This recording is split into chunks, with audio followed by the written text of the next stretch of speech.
Alat dan bahan untuk menentukan tekstur tanah melalui metode filling meliputi sampel tanah, air, serta penggaris. Dalam video ini kita akan menentukan tekstur tanah dari 3 sampel tanah yang berbeda. Praktikum diawali dengan mengambil sedikit sampel tanah, kemudian sampel tanah ditetesi dengan air sampai terasa lembab dan membentuk sebuah pasta. Kemudian sampel tanah dibentuk menjadi sebuah bola.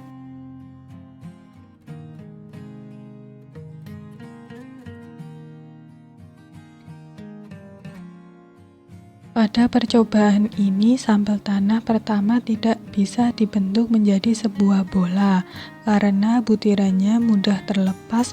Dapat dilihat pada tabel bahwa jika sampel tanah tidak dapat membentuk sebuah bola, maka sampel tanah tersebut termasuk tekstur tanah dominan pasir. Kemudian kita mengambil sedikit sampel dan ditetesi dengan sedikit air sampai terasa basah.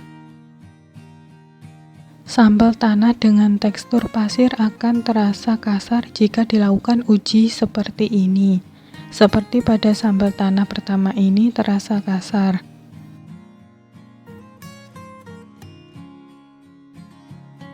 Sampel tanah kedua diberi perlakuan yang sama seperti sebelumnya, yaitu diberi tetesan air sampai membentuk sebuah pasta. Dapat dilihat dari percobaan ini, sampel tanah kedua dapat dibentuk menjadi sebuah bola. Kemudian kita cek pada tabel, jika suatu tanah dapat dibentuk menjadi bola, terdapat beberapa alternatif tekstur tanah, dapat berupa debu, lempung, ataupun liat. Lalu untuk menentukan atau tekstur tanah sampel kedua ini, tahap selanjutnya adalah membentuk sampel ini menjadi sebuah pita dengan cara dipilih menggunakan ibu jari dan jari lain sebagai alasnya.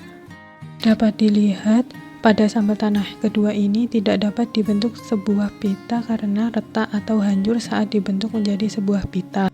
Kemudian kita ambil sedikit sampel dan diberi tetesan air sampai terasa basah.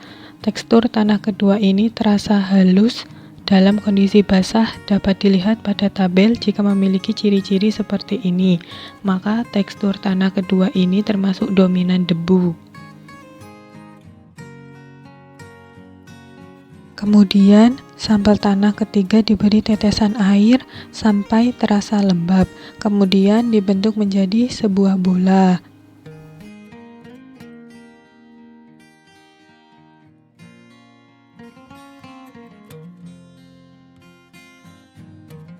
Dapat dilihat pada uji ini, sampel tanah ketiga dapat dibentuk menjadi sebuah bola, dan kita mencoba membentuk sampel tanah ketiga ini menjadi sebuah pita.